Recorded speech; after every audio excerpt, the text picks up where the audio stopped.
Recording by Martin Reyto. He. I saw him on a sleepless night when I was walking desperately to save my soul and my vision. My coming to New York had been a mistake, for whereas I'd looked for poignant wonder and inspiration in the teeming labyrinths of ancient streets that twist endlessly from forgotten courts and squares and waterfronts to courts and squares and waterfronts equally forgotten, and in the cyclopean modern towers and pinnacles that rise blackly Babylonian under waning moons, I had found instead only a sense of horror and oppression which threatened to master, paralyze, and annihilate me. The disillusion had been gradual. Coming for the first time upon the town, I'd seen it in the sunset from a bridge, majestic above its waters, its incredible peaks and pyramids rising flower-like and delicate from pools of violet mist to play with the flaming clouds and the first stars of the evening. Then it had lighted up window by window above the shimmering tides, where lanterns nodded and glided and deep horns bayed weird harmonies, and had itself become a starry firmament of dream, redolent of fairy music, and one with the marvels of Carcassonne and Samarkand and El Dorado, and all the glorious and half-fabulous cities. Shortly afterward I was taken through those antique ways so dear to my fancy, narrow, curving alleys and passages where rows of red Georgian brick blinked with small-paned dormers above pillared doorways that had looked on gilded sedans and panelled coaches, and in the first flush of realization of these long-wished things, I thought I had indeed achieved such treasures as would make me in time a poet. But success and happiness were not to be. Garish daylight showed only squalor and alienage and the noxious elephantiasis of climbing, spreading stone, where the moon had hinted of loveliness and elder magic. And the throngs of people that seethed through the flume-like streets were squat, swarthy strangers, with hardened faces and narrow eyes, shrewd strangers without dreams and without kinship to the scenes about them, who could never mean aught to a blue-eyed man of the old folk, with the love of fair green lanes and white New England village steeples in his heart. So instead of the poems I'd hoped for, there came only a shuddering blackness and ineffable loneliness. And I saw at last a fearful truth which no one had ever dared to breathe before, the unwhisperable secret of secrets. The fact that the city of stone and stridor is not a sentient perpetuation of old New York, as London is of old London and Paris of old Paris, but that it is in fact quite dead, its sprawling body imperfectly embalmed and infested with queer animate things which have nothing to do with it as it was in life. Upon making this discovery, I ceased to sleep comfortably, though something of resigned tranquillity came back as I gradually formed the habit of keeping off the streets by day and venturing abroad only at night, when darkness calls forth what little of the past still hovers wraith-like about, and old white doorways remember the stalwart forms that once passed through them. With this mode of relief I even wrote a few poems, and still refrained from going home to my people, lest I seemed to crawl back ignobly in defeat. Then, on a sleepless night's walk, I met the man. It was in a grotesque, hidden courtyard of the Greenwich section, for there in my ignorance I had settled, having heard of the place as the natural home of poets and artists. The archaic lanes and houses and unexpected bits of square and court had indeed delighted me. And when I found the poets and artists to be loud-voiced pretenders whose quaintness is tinsel, and whose lives are a denial of all that pure beauty which is poetry and art, I stayed on for love of these venerable things. I fancied them as they were in their prime, when Greenwich was a placid village not yet engulfed by the town, and in the hours before dawn, when all the revellers had slunk away, I used to wander alone among their cryptical windings and brood upon the curious arcana which generations must have deposited there. This kept my soul alive, and gave me a few of those dreams and visions for which the poet far within me cried out. The man came upon me at about 2 one cloudy August morning, as I was threading a series of detached courtyards, now accessible only through the unlighted hallways of intervening buildings, but once forming parts of a continuous network of picturesque alleys. I had heard of them by vague rumour, and realized that they could not be upon any map of today, but the fact that they were forgotten only endeared them to me, so that I had sought them with twice my usual eagerness. Now that I had found them, my eagerness was again redoubled, for something in their arrangement dimly hinted that they might be only a few of many such, with dark, dumb counterparts wedged obscurely between high blank walls and deserted rear tenements, or lurking lamplessly behind archways unbetrayed by hordes of the foreign-speaking, or guarded by furtive and uncommunicative artists whose practices do not invite publicity or the light of day.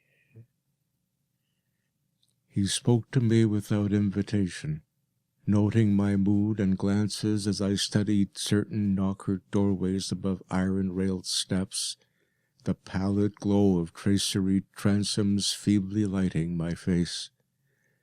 His own face was in shadow, and he wore a wide-brimmed hat which somehow blended perfectly with the out-of-date cloak he affected. But I was subtly disquieted even before he addressed me. His form was very slight, thin almost to cadaverousness, and his voice proved phenomenally soft and hollow, though not particularly deep. He had, he said, noticed me several times at my wanderings, and inferred that I resembled him in loving the vestiges of former years. Would I not like the guidance of one long practised in these explorations, and possessed of local information profoundly deeper than any which an obvious newcomer could possibly have gained? As he spoke, I caught a glimpse of his face in the yellow beam from a solitary attic window. It was a noble, even a handsome, elderly countenance, and bore the marks of a lineage and refinement unusual for the age and place. Yet some quality about it disturbed me almost as much as its features pleased me. Perhaps it was too white, or too expressionless, or too much out of keeping with the locality to make me feel easy or comfortable. Nevertheless, I followed him, for in those dreary days my quest for antique beauty and mystery was all that I had to keep my soul alive, and I reckoned it a rare favour of fate to fall in with one whose kindred seeking seemed to have penetrated so much farther than mine. Something in the night constrained the cloaked man to silence, and for a long hour he led me forward without needless words, making only the briefest of comments concerning ancient names and dates and changes, and directing my progress very largely by gestures as we squeezed through interstices tiptoed through corridors, clambered over brick walls, and once crawled on hands and knees through a low arched passage of stone whose immense length and tortuous twistings effaced at last every hint of geographical location I had managed to preserve.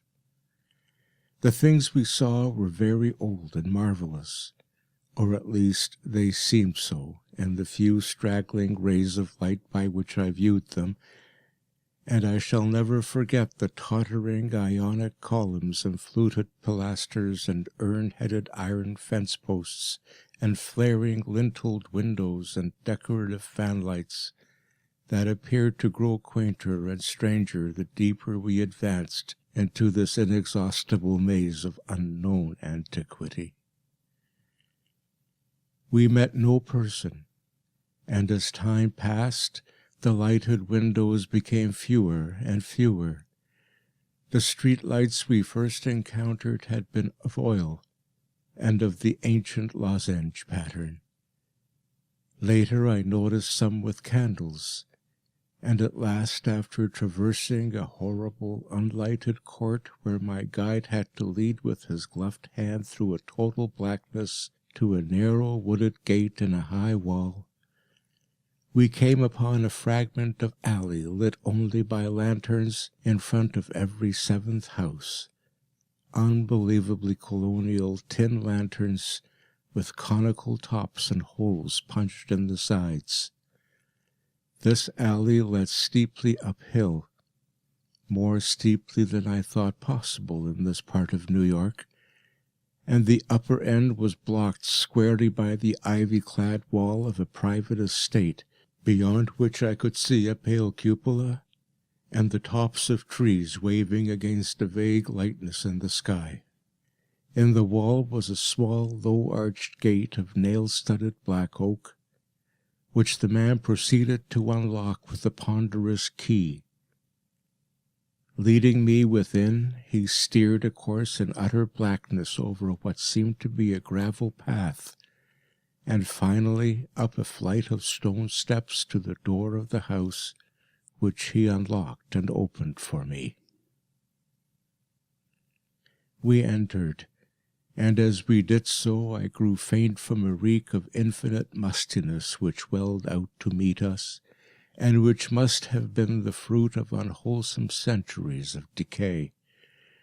My host appeared not to notice this, and in courtesy I kept silent as he piloted me up a curving stairway, across a hall, and into a room whose door I heard him lock behind us.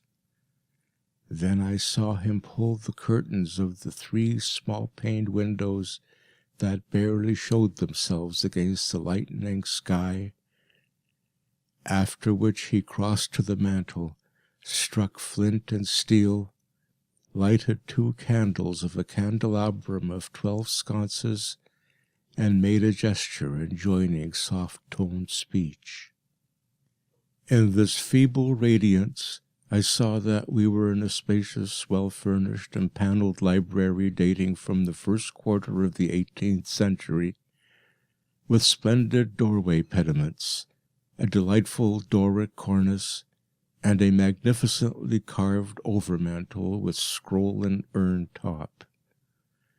Above the crowded bookshelves at intervals along the walls were well-wrought family portraits, all tarnished to an enigmatical dimness, and bearing an unmistakable likeness to the man who now motioned me to a chair beside the graceful Chippendale table. Before seating himself across the table from me, my host paused for a moment as if in embarrassment, then tardily removing his gloves, wide-brimmed hat and cloak, stood theatrically revealed in full mid-Georgian costume, from cute hair and neck ruffles to knee breeches, silk hose, and the buckled shoes I had not previously noticed. Now, slowly sinking into a lyre-backed chair, he commenced to eye me intently. Without his hat, he took on an aspect of extreme age which was scarcely visible before, And I wonder if this unperceived mark of singular longevity were not one of the sources of my disquiet.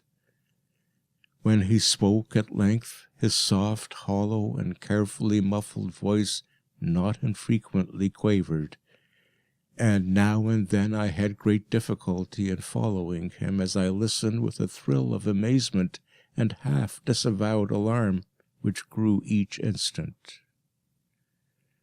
"You behold, sir," my host began, "a man of very eccentrical habits, for whose costume no apology need be offered to one with your wit and inclinations. Reflecting upon better times, I have not scrupled to ascertain their ways and adopt their dress and manners, an indulgence which offends none if practised without ostentation. It hath been my good fortune to retain the rural seat of my ancestors, swallowed though it was by two towns, first Greenwich, which built up hither after 1800, then New York, which joined on near 1830. There were many reasons for the close keeping of this place in my family, and I have not been remiss in discharging such obligations. The squire who succeeded to it in 1768 studied certain arts and made certain discoveries, all connected with influences residing in this particular plot of ground, and eminently deserving of the strongest guarding. Some curious effect of these arts and discoveries I now purpose to show you, under the strictest secrecy, and I believe I may rely on my judgment of men enough to have no distrust of either your interest or your fidelity." He paused, but I could only nod my head. I have said that I was alarmed, yet to my soul nothing was more deadly than the material daylight world of New York, and whether this man were a harmless eccentric or a wielder of dangerous arts, I had no choice save to follow him and slake my sense of wonder on whatever he might have to offer. So I listened. "To my ancestor," he softly continued, "there appeared to reside some very remarkable qualities in the will of mankind, qualities having a little suspect of dominance not only over the acts of one's self and of others, but over every variety of force and substance in nature, and over many elements and dimensions deemed more universal than nature herself.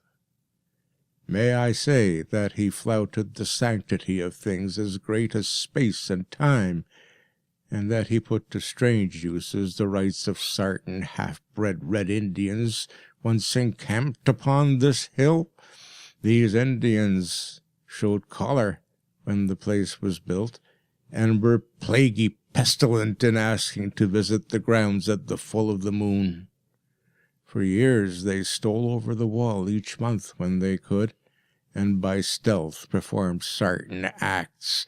Then in '68 the new squire catched them at their doings, and stood still at what he saw. Thereafter he bargained with them, and exchanged the free access of his grounds for the exact inwardness of what they did, learning that their grandfathers got part of their custom from red ancestors, and part from an old Dutchman in the time of the States General. Arid pox on him, I'm afeard the squire must have starved them monstrous bad rum, whether or not by intent. For a week after he learnt the secret, he was the only man living that knew it. You, sir, are the first outsider to be told there is a secret, and split me if I'd have risked tampering that much with the powers, had ye not been so hot after bygone things." I shuddered as the man grew colloquial, and with the familiar speech of another day, he went on.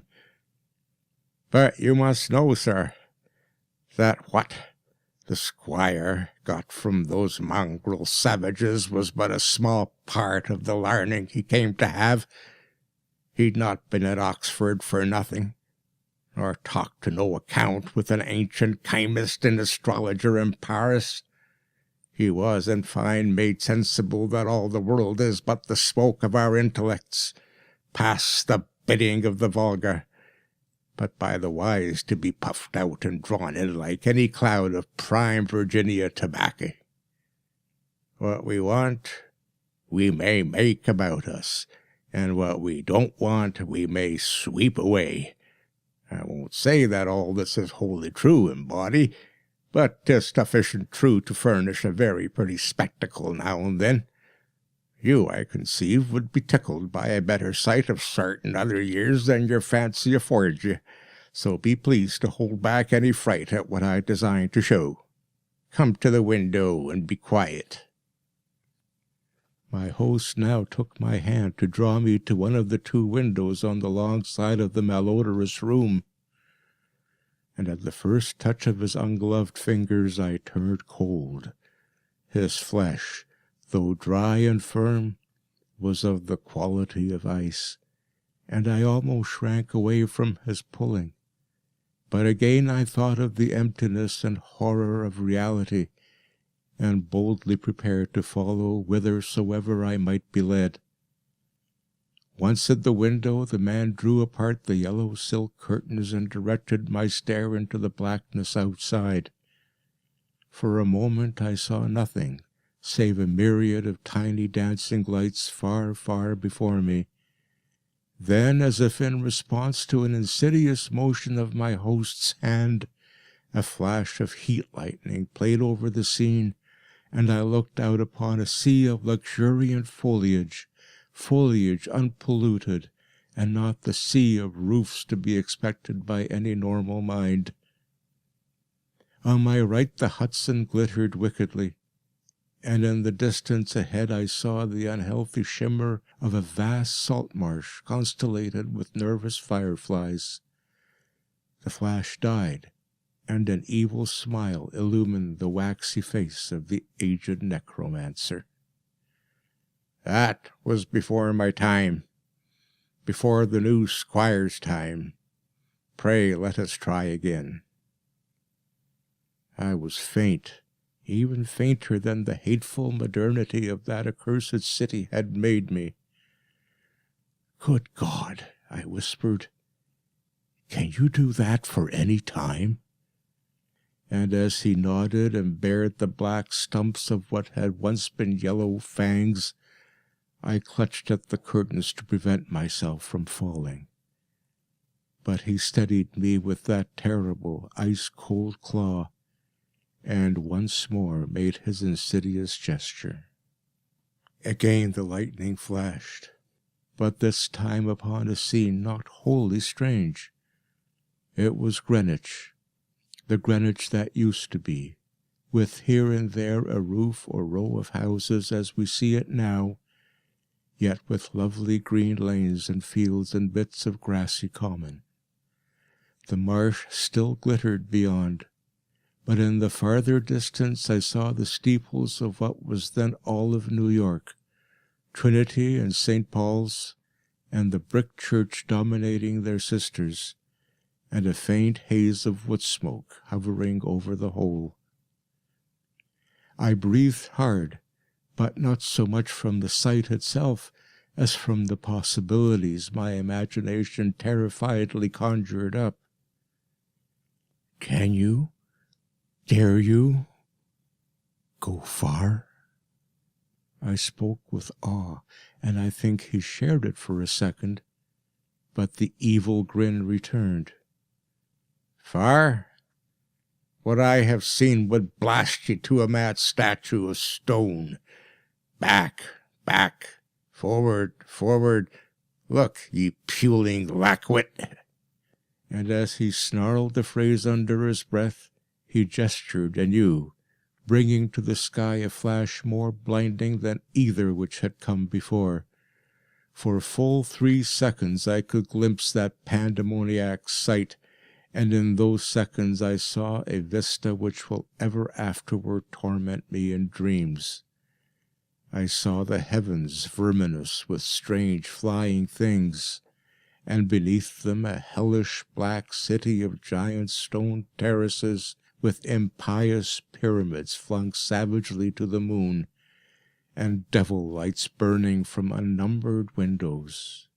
And swarming loathsomely on aerial galleries, I saw the yellow, squint-eyed people of that city, robed horribly in orange and red, and dancing insanely to the pounding of fevered kettle drums, the clatter of obscene crotala, and the maniacal moaning of muted horns whose ceaseless dirges rose and fell undulantly, like the wave of an unhallowed ocean of bitumen.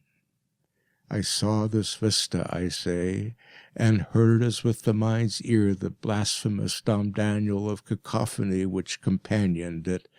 It was the shrieking fulfillment of all the horror which that corpse city had ever stirred in my soul, and forgetting every injunction to silence, I screamed and screamed and screamed as my nerves gave way and the walls quivered about me. Then, as the flash subsided, I saw that my host was trembling too, a look of shocking fear half blotting from his face the serpent distortion of rage which my screams had excited. He tottered, clutched at the curtains as I'd done before, and wriggled his head wildly like a hunted animal. God knows he had cause, for as the echoes of my screaming died away, there came another sound, so hellishly suggestive that only numbed emotion kept me sane and conscious. It was the steady, stealthy creaking of the stairs beyond the locked door, as with the ascent of a barefoot or skin-shod horde, and at last the cautious, purposeful rattling of the brass latch that glowed in the feeble candlelight. The old man clawed and spat at me through the mouldy air, and barked things in his throat as he swayed with the yellow curtains he clutched. "The full moon! Damn ye! Ye yelping dog! Ye called them, and they've come for me!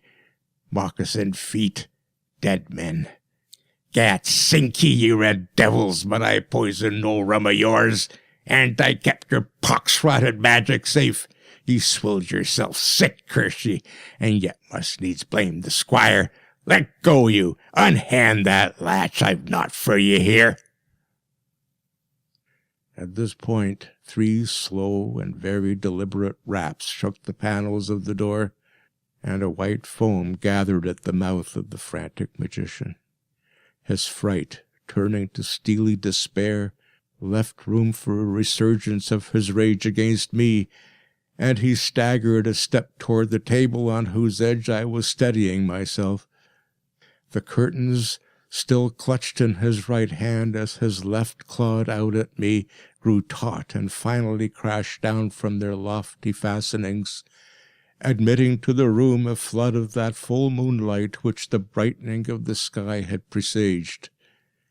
In those greenish beams the candles paled, and a new semblance of decay spread over the musk-reeking room with its wormy panelling, sagging floor, battered mantel, rickety furniture, and ragged draperies. It spread over the old man too, whether from the same source or because of his fear and vehemence, and I saw him shrivel and blacken as he lurched near and strove to rend me with vulturine talons. Only his eyes stayed whole, and they glared with a propulsive, dilated incandescence which grew as the face around them charred and dwindled. The rapping was now repeated with greater insistence, and this time bore a hint of metal. The black thing facing me had become only a head with eyes, impotently trying to wriggle across the sinking floor in my direction, and occasionally emitting feeble little spits of immortal malice. Now swift and splintering blows assailed the sickly panels, and I saw the gleam of a tomahawk as it cleft the rending wood. I did not move, for I could not, but watched dazedly as the door fell in pieces to admit a colossal, shapeless influx of inky substance starred with shining, malevolent eyes. It poured thickly like a flood of oil bursting a rotten bulkhead, overturned a chair as it spread, and finally flowed under the table and across the room to where the blackened head with the eyes still glared at me. Around that head it closed, totally swallowing it up, and in another moment it had begun to recede, bearing away its invisible burden without touching me, and flowing again out that black doorway and down the unseen stairs, which creaked as before, though in reverse order. Then the floor gave way at last, and I slid gaspingly down into the nighted chamber below, choking with cobwebs and half swooning with terror. The green moon, shining through broken windows, showed me the hall door half open, and as I rose from the plaster-strewn floor and twisted myself free from the sagged ceiling, I saw sweep past it an awful torrent of blackness, with scores of baleful eyes glowing in it.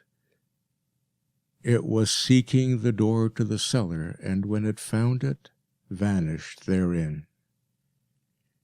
I now felt the floor of this lower room giving as that of the upper chamber had done, and once a crashing above had been followed by the fall past the west window of something which must have been the cupola.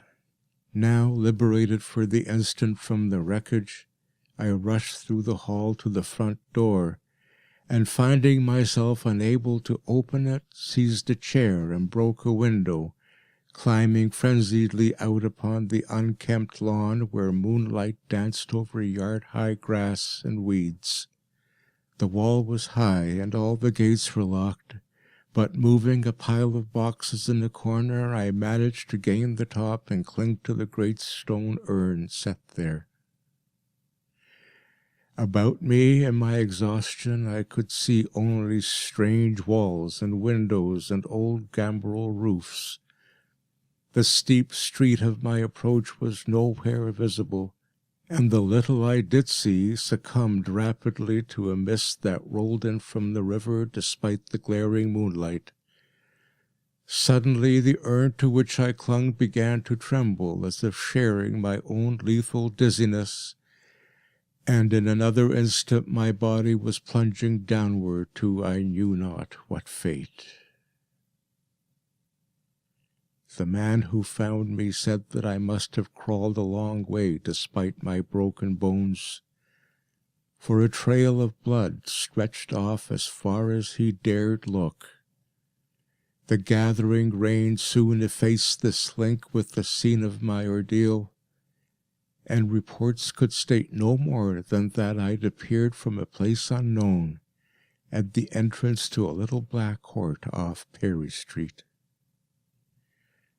I never sought to return to those tenebrous labyrinths, nor would I direct any sane man thither if I could. Of who or what that ancient creature was I have no idea, but I repeat that the city is dead and full of unsuspected horrors. Whither he is gone I do not know, but I have gone home to the pure New England lanes, up which fragrant sea winds sweep at evening.